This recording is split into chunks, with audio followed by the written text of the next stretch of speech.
the Stanley Parable is. Whatever, we're gonna get straight into it. God, this could be an interesting stream. I hope. Hello everyone, welcome back to another video where we're back in VR again. What's new, in all honesty? It's not even 8 o'clock yet, wow. But we're back in VR, which I'm not surprised about too much.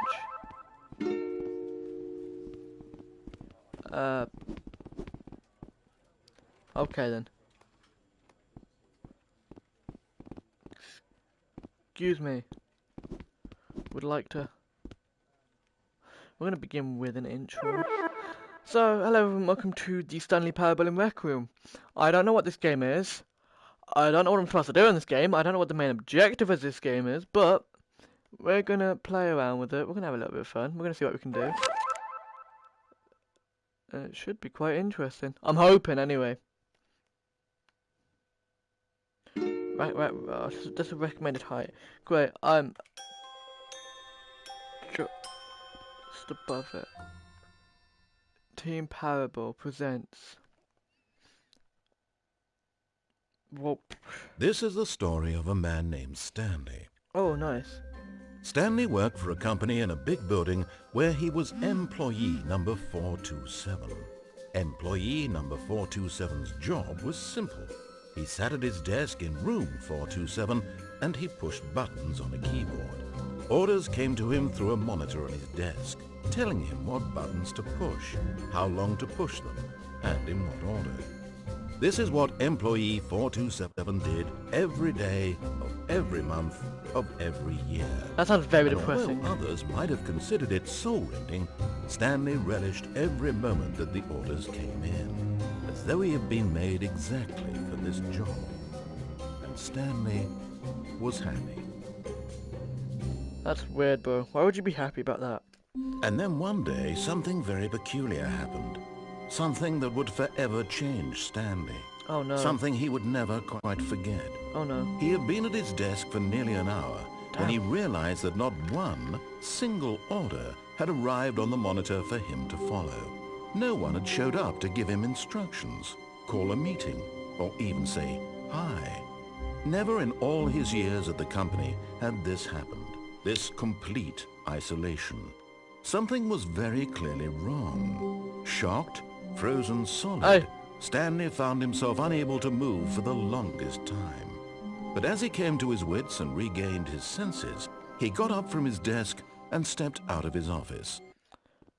So I'm guessing we've got to go along with what the narrator says. But if the narrator doesn't give me anything, what am I supposed to do? Stanley presses the keys on his keyboards. Stanley enjoys his depressing job. The end is never the end, is never the end, is never the end. What? Excuse me. Where's my keyboard? Beep beep beep beep beep beep. Sorry. So, number 427, we've got a very depressing job, very depressing cup of tea. Excuse me. Ah, where's Sharon? Sharon! Sharon! Where's Sharon?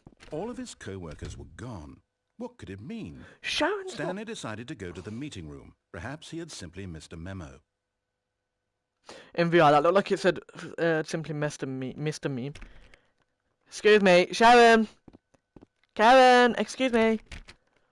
Where are you? See this keyboard? The computer has a keyboard. Mine doesn't. Excuse me. Door number 420. No, no.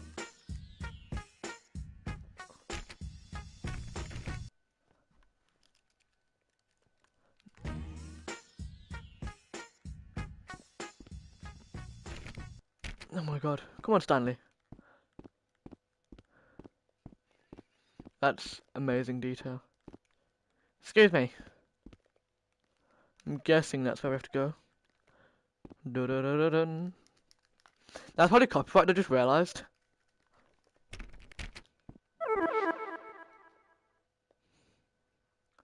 Ba-da-da-da-dun, dun, bum, bum, bum, dun, dun, bum, dun, dun, dun, dun, dun, dun, dun. Sorry, it's in my head now.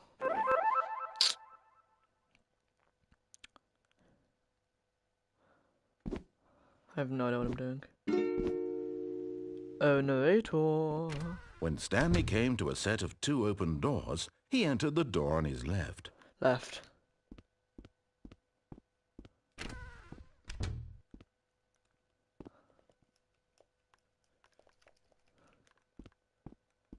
Alright. Oh. Yet there was not a single person here either. Feeling a wave of disbelief, Stanley decided to go up to his boss's office, hoping he might find an answer there.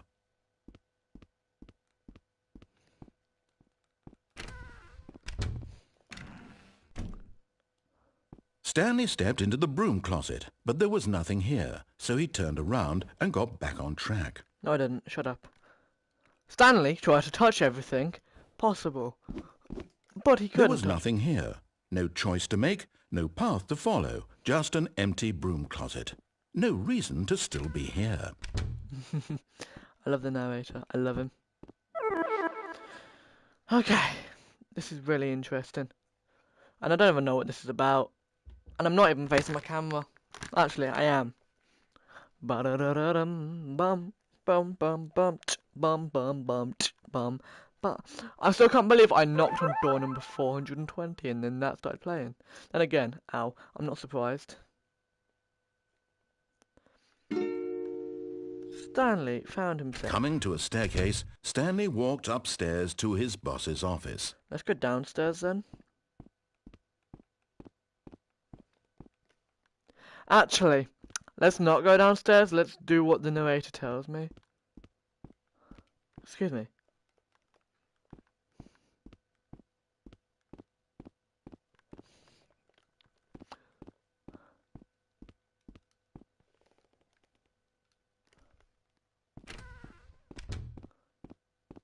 Stepping into his manager's office, Stanley was once again stunned to discover not an indication of any human life. Shocked, unraveled, Stanley wondered in disbelief who orchestrated this. What dark secret was being held from him? What he could not have known was that the keypad behind the boss's desk guarded the terrible truth that his boss had been keeping from him. And so the boss had assigned it an extra secret PIN number, 2845. But of course, Stanley couldn't possibly have known this. Yet incredibly, by simply pushing random buttons on the keypad, Stanley happened to input the correct code by sheer luck. Amazing. He stepped into the newly opened passageway.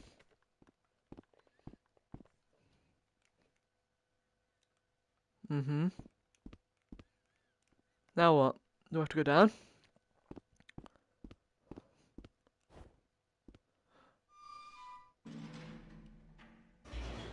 Okay, we have to go down. Alright, this is really weird, I'm just gonna say. By the way, this might be quite a short stream. I don't know how long the Stanley Parable actually is, so...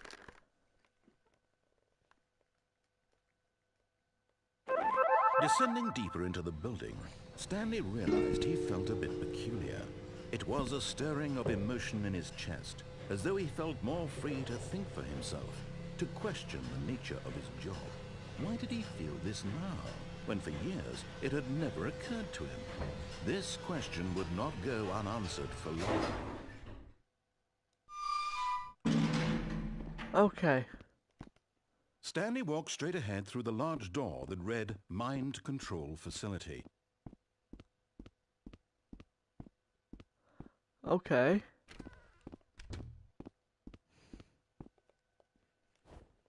The lights rose on an enormous room packed with television screens. What horrible secret did this place hold? Stanley thought to himself. Did he have the strength to find out? Frankly, I don't want to find out. Another button. Now the monitors jumped to life, their true nature revealed. Each bore the number of an employee in the building, Stanley's co-workers. The lives of so many individuals reduced to images on a screen, and Stanley, one of them, eternally monitored in this place where freedom meant nothing. This mind control facility, it was too horrible to believe. It couldn't be true. Had Stanley really been under someone's control all this time? Was this the only reason he was happy with his boring job? That his emotions had been manipulated to accept it blindly? Oh no. No. He refused to believe it. He couldn't accept it. His own life in someone else's control? Never. It was unthinkable. Wasn't it? Was it even possible? Had he truly spent his entire life utterly blind to the world? This is really weird, I've got to admit.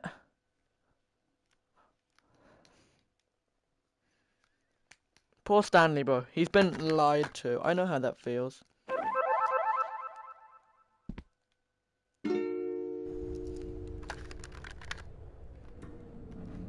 What the hell? I don't like this.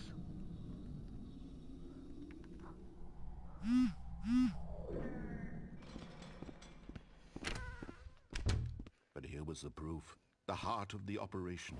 Controls labeled with emotions. Happy or sad or content. Walking, eating, working. All of it monitored and commanded from this very place.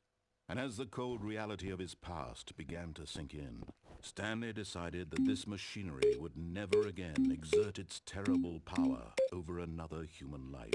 For he would dismantle the controls once and for all. I wonder what this button does. It has a number 5 on it. What if I need to put them in order? If that's the case, it should be 5, 4, 3, 2, and a 1. And yeah. So that's 3. Maybe I need to... What do I need to do here?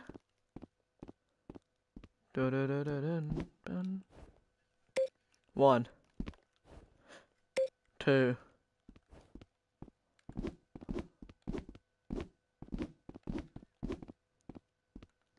3, 3. I'm so confused. There's one up there. That might be the 4th one because the 5th one's over there.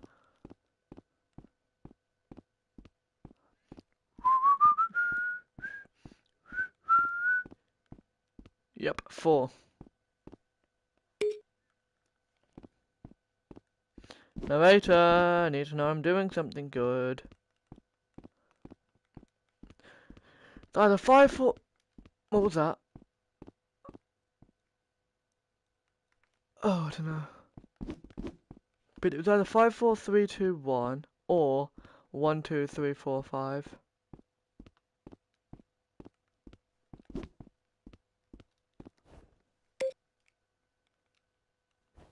There's a big red button. Fairly obvious.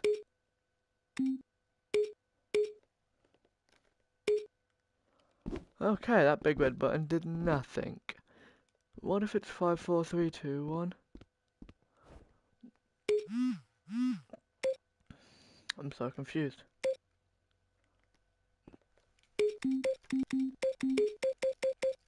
Sorry.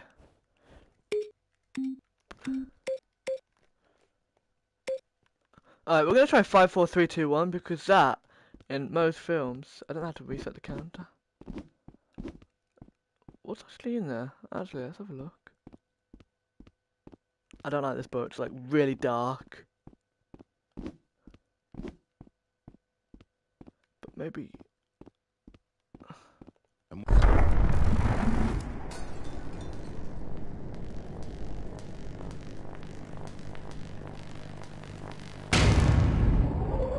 Oh, Stanley, you didn't just activate the controls, did you? After they kept you enslaved all these years, you go and you try to take control of the machine for yourself. Is that what you wanted? Control? No. Oh, Stanley, Off. I applaud your effort, I really do. But you need to understand, there's only so much that machine can do. You were supposed to let it go, turn the controls off, and leave.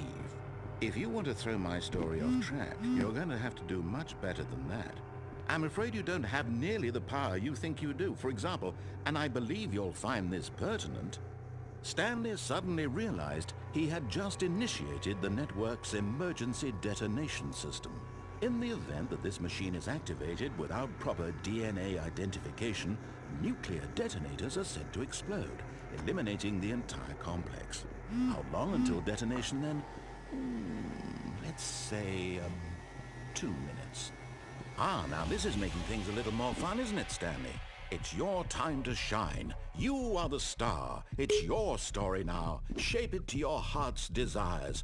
Oh, this is much better than what I had in mind. What a shame we have so little time left to enjoy it. No. Mere moments until the bomb goes off. No, But please. what precious moments each one of them is. More time to talk about you, about me, where we're going, what all this means. I barely know where to start. Narrator, shut up, please. What's that? You'd like to know where your co-workers are?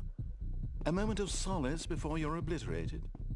All right, I'm in a good mood. You're gonna die anyway. I'll tell you exactly what happened to them. I erased them. I turned off the machine. I set you free. Of course, that was merely in this instance of the story. Sometimes when I tell it, I simply let you sit there in your office forever, pushing buttons endlessly and then dying alone.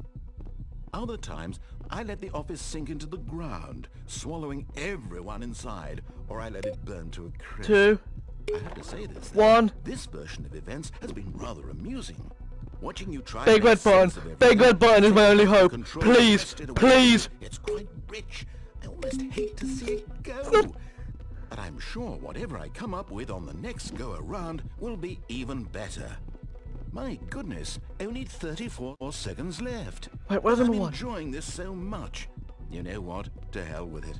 I'm going to put some extra time on the clock. Why not? These are precious additional seconds, Stanley. Time doesn't grow on trees. 1. Oh, dear me, what's the matter, Stanley? Is it that you have no idea where you're going or what you're supposed to be doing right now? How did you know? Or did you just assume when you saw that timer that something in this room was capable of turning it off? I mean, look at you. Running from button to button, screen to screen, clicking on every little thing in this room. No. These numbered buttons. No, these colored ones. Or maybe this big red button. Or this door. Everything, anything, something here will save me. Why would you think that, Stanley? That this video game can be beaten? Won? Solved? Do you have any idea what your purpose in this place is? No. Stanley, you're in for quite a disappointment. But here's a spoiler for you. That timer isn't a catalyst to keep the action moving along. It's just seconds ticking away to your death. You're only still playing instead of watching a cutscene because I want to watch you for every moment that you're powerless. To see you made humble. This is not a challenge. There's doors. Tragedy. You wanted to control this world, that's fine. But I'm going to destroy it first, so you can't. Take a look at the clock, Stanley. That's 30 seconds you have left to struggle. 30 seconds until a big boom and then nothing. No ending here. Just you being blown to pieces. Locked. Will you cling desperately to your frail life? Or will you let it go peacefully? Another choice. Make it count. Or don't. It's all the same to me. All a part of the joke. Come on. And believe Come me, on. I will be Come laughing at every second of Come your on. inevitable life from the moment we fade in until the moment I say, happily ever after. Whoa. Note to self, don't turn on the machine. Because you will get flashbanged.